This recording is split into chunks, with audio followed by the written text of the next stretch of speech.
It's been a long amount of time, and I'm sorry about that. It was the end of the school year, and the end of the school year when you're a year 6 teacher, there's no wind down, let's put it that way. It's been a wee whippy while, and things are just everywhere, and I want to talk about all of the legacy. The legacy McSpegacy, because nothing rhymes with legacy, does it? Oh, the dog wants to go out, hang on. There we go. You may exit, sir. Come on, BD. Fuck is that? You gotta go, you gotta go. Where to start? Can't have dusty toys on the cam. Should we start with the big green bulkheads? The drama was real when Bulkhead wasn't Prime styled. He is G1 styled. He's big green and fun and has a really interesting transformation that takes a while, and it was a fun 20 minutes trying to figure out how to get him into his truck mode. Really bloody nice. His chin looks like a train.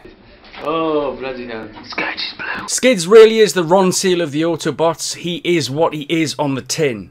Or does everything he says on the tin. Skids is blue and he's a car. His head is an absolute slice of Black Forest Gatto. If anyone's been watching long enough to know about my preferences, then you'll know that being a blue car propels Skids into the territory of childhood bears the friend. He doesn't even come in a tin. He's fantastic. You can do that with yours, Nate. Before we have a chat about Motormaster, I really would like to acknowledge and thank the person that put me up on 4chan in a complimentary way. And I do agree I should release videos more than once a year. Whoever you are, let me know if you want, and I'll give you a hug. I'm a car for Christmas Day. The old king of the road. It's probably the best thing that's come out this year. I just love everything about this toy, even though he's holding Blitzwing's sword. I didn't know that he had tiny feety trucks, and when I saw the tiny feety trucks, my heart went into my eyes. I like him almost as much as I like Big Soup. Everything about the transformation into Menasor, his truck mode, his robot mode is going to make it really hard to choose between what to display him in. But it's only me that sees my display, so really in the end, does any of that matter? He arrived when I had COVID too, which was brilliant. If you threw the trailer at a marmot, the marmot would not survive. Kick back, Perpy, Prince of the Pampas.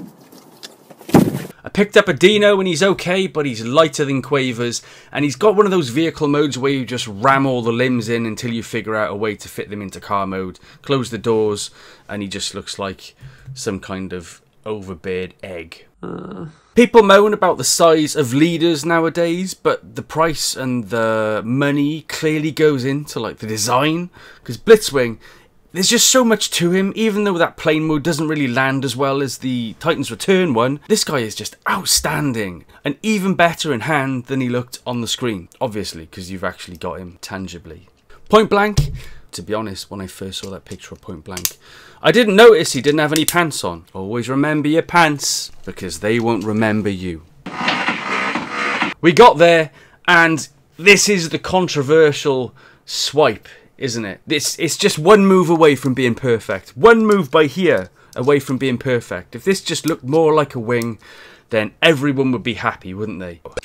Popcorn for dinner, eh? This doesn't feel like Final Blitzwing, so I'm quite happy to follow a character down several design iterations to get to that final one. And this is fun. It's such a well-designed toy. The tank mode is spot on. The robot mode is out of this world. We can still be left wanting that little bit more. Like a good movie or a bad relationship. Let's all give Blitzwing some love for just being pretty good.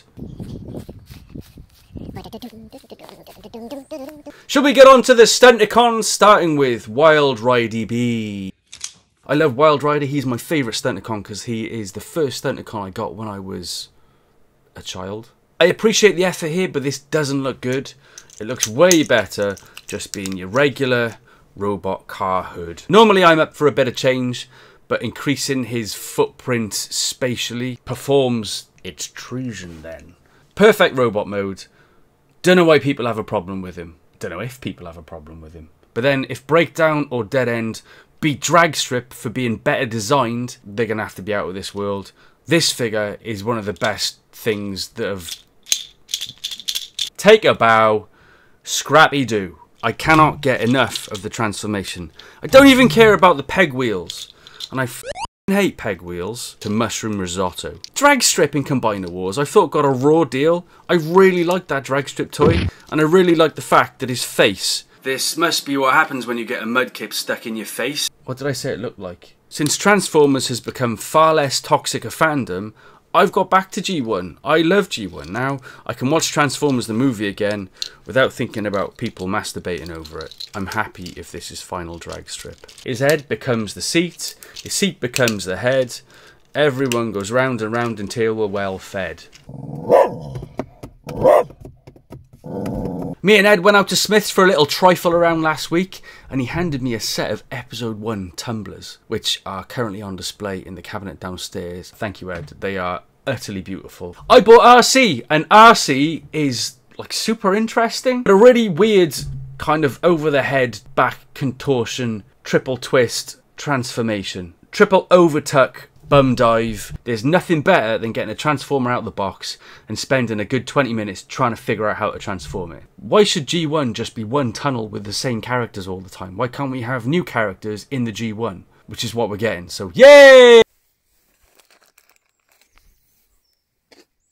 Knocky Wocky! I just wanted him now! And he's maintaining visible dining etiquette. Transformers at the moment, man. It's good.